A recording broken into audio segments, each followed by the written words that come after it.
Pemerintah telah menetapkan larangan mudik Hari Raya Idul Fitri tahun 2021. Larangan mudik Lebaran ini terhitung dari 6 Mei sampai 17 Mei 2021. Kebijakan itu turut mendapat dukungan dari pemerintah Provinsi Riau, mengingat kasus positif COVID-19 di Riau masih belum mengalami penurunan yang signifikan. Hal ini disampaikan Gubernur Riau Samsuar kepada wartawan di Pekanbaru. Karena itu, Gubernur berharap masyarakat termasuk aparatur sipil negara untuk menjalankan larangan mudik Lebaran tersebut. Dengan begitu, Gubernur berharap tidak ada klaster mudik Lebaran, sehingga kasus COVID-19 di Bumi Lancang Kuning bisa ditekan, di mana tahun lalu pemerintah juga memberlakukan kebijakan yang sama dan jumlah kasus di Riau terbukti tidak ada peningkatan. Pak Rizky dapat bekerjasama dengan semua pihak yang terkait, baik tadi saya katakan tadi DPRD, Forkompinda, termasuk juga perangkat daerah dan tokoh-tokoh masyarakat, para alim ulama, ya, dan tentunya kita harapkan mudah-mudahan tugas yang dipercayakan ini dapat dilaksanakan dengan sebaik-baiknya, termasuk mengawal dari terjadinya penularan COVID-19 yang tidak kita harapkan, dan juga tentunya tidak kita harapkan juga terjadinya kebakaran yang bertambah di wilayah Kabupaten Rejulu Hulu. Di samping itu juga saat ini juga sudah seharusnya melakukan sosialisasi kepada masyarakat kita sesuai dengan keputusan pemerintah bahwa di tahun ini juga dilarang mudik. Nah, ini saya tadi juga wartawan sempat tanya saya, kemarin saya juga ke Pelalawan, saya sudah sampaikan juga kepada masyarakat bahwa pemerintah telah menetapkan pada tahun ini kita dilarang mudik. Ini juga harus kita laksanakan agar tidak terjadi penyebaran COVID-19 di Provinsi Riau ini bertambah. Prima Ermat, Tim Liputan Barabas melaporkan.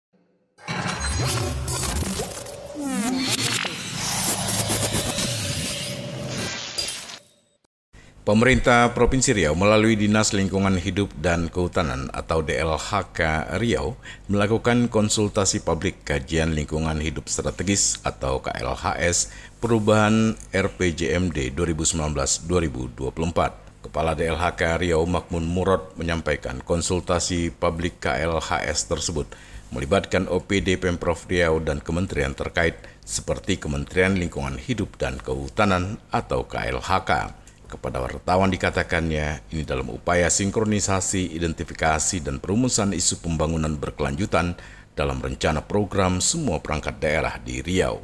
Dipaparkannya dalam penyusunan KLHS, banyak perubahan terkait kebijakan nasional, karena dalam penyusunan KLHS harus menyesuaikan RPJMN 2020-2024. Murad menyebutkan perlu dilakukan penyesuaian kinerja dengan target keuangan karena saat ini pandemi COVID-19 tentu ada target yang perlu disesuaikan. Karena menurutnya KLHS disusun mengacu peraturan pemerintah nomor 46 tahun 2016 di mana salah satu persyaratan penertiban Perda RPJMD harus ada laporan KLHS yang sudah divalidasi kementerian terkait, sehingga rencana program selaras dengan tujuan pembangunan berkelanjutan. Dapat dari seluruh OPD, baik yang OPD daerah maupun juga OPD pusat. Nah, intinya dari konsultasi publik ini, yang pertama adalah melakukan sosialisasi bahwa kita sudah menyusun draft KLHS perubahan RPJMD 2019-2024 karena ada berbagai persoalan ya terkait dengan kebijakan nasional, yaitu kita harus menyesuaikan dengan RPJMN nasional 2020-2024. Kemudian juga harus ada penyesuaian klasifikasi, kodifikasi, nomenklatur perencanaan di daerah karena terbitnya Permendagri nomor 90 tahun 2019. Kemudian juga kita kan perlu adanya penyesuaian target kinerja dengan target keuangan karena hari ini kita menghadapi pandemi COVID kan, tentu ada hal-hal target yang perlu disesuaikan. Nah, kemudian juga adanya kebijakan baru yaitu tentang Undang-Undang Cipta Kerja yang mengamanahkan adanya berbagai perubahan kebijakan, antara lain tata ruang itu kan tidak ada lagi RJWP 3K dengan RTRWP, tetapi hanya merupakan RTRWP provinsi saja, jadi disatukan. Nah, ini semua ya ini semua ini kan menjadi dasar perlu dilakukannya perubahan RPJMD. Prima Ermat, Tim Liputan Barabas melaporkan.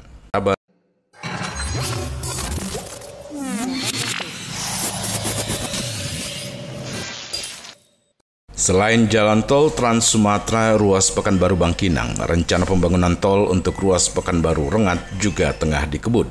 Namun untuk ruas tol ini pembangunan secara fisik belum dilakukan. Setakat ini Pemprov Riau bersama dengan pihak terkait masih dalam tahapan penetapan lokasi atau penlok. Gubernur Riau Samsuar kepada wartawan mengakui adanya kendala yang harus diselesaikan dalam penetapan penlok. Menurut Samsuar, area yang akan dilintasi jalan tol ruas Pekanbaru Rengat itu masuk dalam kawasan hutan. Oleh sebab itu, perlu izin pinjam pakai dari Kementerian Kehutanan dan Lingkungan Hidup. Samsuar mengklaim bahwa segala proses administrasi terkait hal itu sudah diajukan. Saat ini Pemprov Riau masih menunggu tahapan-tahapan berikutnya. Tol Pekanbaru Rengat gimana Pak? Ada dalam waktu dekat ini nggak Pak? Oh, belum bisa ya, karena kita itu harus mendapat izin dari Menteri Kehutanan, karena termasuk kawasan hutan. Saya sudah nyurati Menteri Kehutanan, ya kita tunggulah dari Menteri Kehutanan. Kawasan itu, kata Samsuar, nantinya akan bisa dikoneksikan dengan tol ruas Pekanbaru Bangkinang. Prima Ermat, Tim Liputan Barabas melaporkan.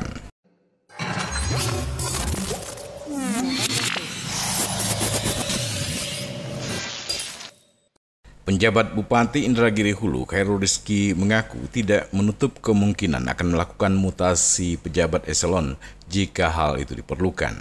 Penegasan Rizki itu diungkapkannya saat disinggung terkait program kerja PJ Bupati Inhu usai dilantik. Hal ini juga sesuai dengan tugas yang disampaikan dalam SK Menteri Dalam Negeri Tito Karnavian. Kepada wartawan, Rizki mengaku akan berkoordinasi terlebih dahulu dengan Mendagri. Ia tidak menampik memiliki wewenang untuk melakukan rotasi atau mutasi pejabat di lingkungan Pemkab Indragiri Hulu, apalagi masih banyak pejabat yang berstatus pelaksana tugas. Oleh Bapak Gubernur, dalam arahan tadi Bapak Gubernur menyampaikan beberapa poin yang sama-sama kita dengar. Pertama, tadi adalah masalah melanjutkan pemerintahan bersama-sama dengan DPRD, nanti juga mengesahkan rancangan peraturan daerah yang mana juga harus disahkan oleh Menteri Dalam Negeri. Termasuk tadi Pak Gubernur menyampaikan bahwa pesan sebagai pejabat bupati nanti adalah Ketua Satgas COVID-19 Indragiri Hulu. Karena sekarang masih masa pandemi, mungkin kami bersama dengan Forkompinda nantinya akan bersama-sama menanggulangi pengurangan terhadap pandemi COVID-19 di Indragiri Hulu ini. Dan terakhir tadi sama-sama kita mendengar bahwa PSU ini akan diupayakan nanti sebelum masanya 30 hari kerja. Jadi kemarin kan tanggal 22 Maret, jadi diharapkan sebelum ini sudah ada PSU. Kita harapkan semua komponen masyarakat bersama-sama nanti menjaga, khususnya ASN menjaga netralitas dan kepada masyarakat betul-betul memilih sesuai dengan hak pilihnya untuk mendapatkan bupati sesuai dengan pilihan rakyat Indragiri Hulu. Mungkin itu saja. Pak Bupati, kan dari SK Mendagri tadi kan wewenang untuk memberikan mutasi atau rotasi. Akan dilakukan itu Pak Bupati? Mungkin tidak sejauh itu. Nanti kita lihat dulu. Jika diperlukan nanti kita akan minta persetujuan daripada Menteri Dalam Negeri. Karena itu kan melalui proses dan kita melihat bahwa kami dapat informasi juga masih banyak pejabat yang PLT. Jadi kita akan tinjau ulang kembali, baru kita akan laporkan nanti kepada pimpinan. Baik, terima kasih. Satu lagi Pak Bupati, soal Karhutla Pak Bupati. Ya, Karhutla saya nanti bersama-sama mungkin dengan BNPB, dengan Satgas Kebakaran Hutan dan Indragiri Hulu, bersama-sama nanti kita akan turun apabila ada kebakaran hutan untuk dapat segera memadamkan apinya. Untuk diketahui, Rizki dilantik sebagai PJ Bupati Indragiri Hulu oleh Gubernur Riau Samsuar Senin siang di Gedung Daerah. Pelantikan Rizki ini sesuai dengan SK Mendagri nomor 131.14.646 tahun 2001 tentang penjabat Bupati Indragiri Hulu. Prima Ermat, Tim Liputan Barabas melaporkan.